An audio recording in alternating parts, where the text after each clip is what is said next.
One of the fondest memories I have from video games was watching my dad play Final Fantasy VII.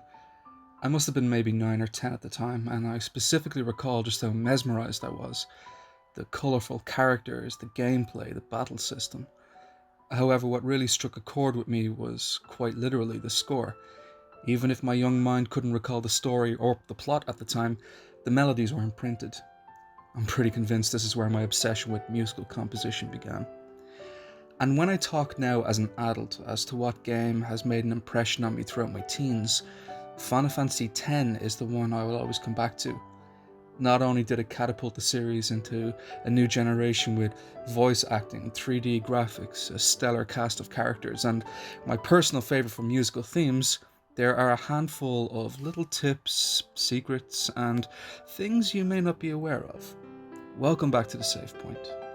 And today we will be returning back to the vibrant world of Spira and the city that never sleeps, Samarkand. In total, there are 5 Aeons that will be granted throughout your gameplay of Final Fantasy X. From Velafor at Besaid Temple to Bahamut and Bevel, all of these Aeons will lend their power to you. However, some of you may not know about the optional Aeons you can obtain to further your experience with these mighty allies. Firstly, we have the Aeon Yojimbo, who resides in the Cavern of the Stolen Faith. This area is under the wooden bridge before you access Mount Gagazat. Yojimbo is the only Aeon in the game whose relationship status with you is based around how much gil you pay him. The higher the price, the better the attack. Yojimbo has 4 primary attacks: Daigoro, Kazuka, Wakizashi, and Zanmato.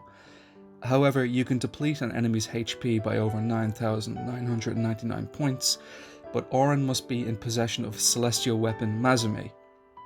You can gain access to Yojimbo's resting place after you defeat the Unsent of Lulu's first summoner on her pilgrimage before she passed.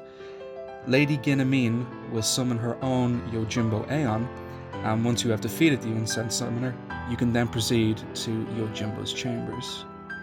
Moving on, we have the deadly trio of Cindy, Mindy, and Sandy. And don't let their attires fool you, these sisters are extremely deadly in their own rights. What's interesting to note is that each sister is their own Aeon. Rather than acting as a unit, they can be commanded as an independent ally, meaning they can be summoned if 1 or 2 are out of action.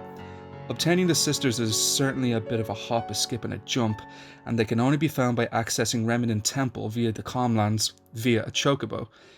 To obtain the Magnus Sisters, you will need 2 key items, the Flower Scepter and the Blossom Crown.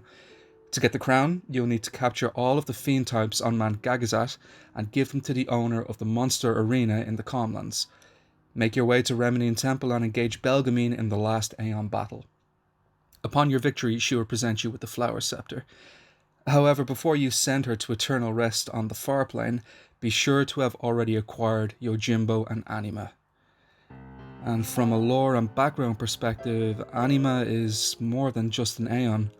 She was married to Jiskel Guado of Guado Salam. Unfortunately, their marriage was wrought with dissatisfaction and hatred from the Guado people. They looked at Anima as an outsider, as the Guado race were extremely introverted and a very proud species. They thought themselves to be the true leaders of Spira, and couldn't and wouldn't allow their reputation to be tarnished due to this woman. When Anima gave birth to her son Seymour, the half Guado and half human was constantly targeted by his very people, called a freak, a hybrid, and an accident. This undoubtedly left Anima and Jiskel in a very vulnerable situation. Jiskel made the decision to send Anima and their infant son to Baj Temple, a hidden fortress way out at sea and away from the prying eyes of the xenophobic Guado.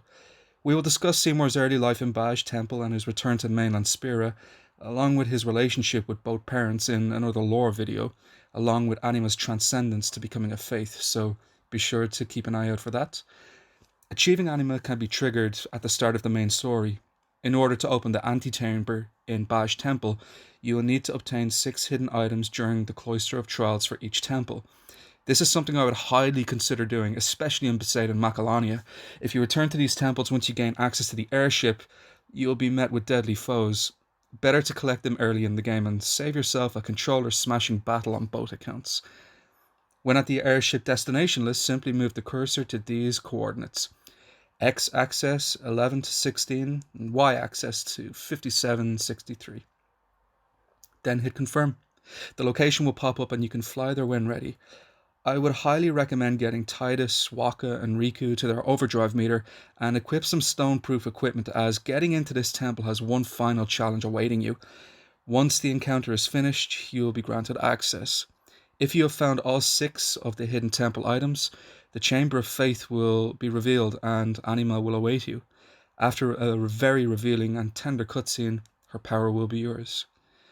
Do you have a favorite secret Aeon, or maybe an Aeon in general? I'd love to hear. Be sure to leave your choice in the comments below. Mine would be Anima, but I will get to that in another lore exploration video. Until then, be sure to save your progress, and we'll see you next time.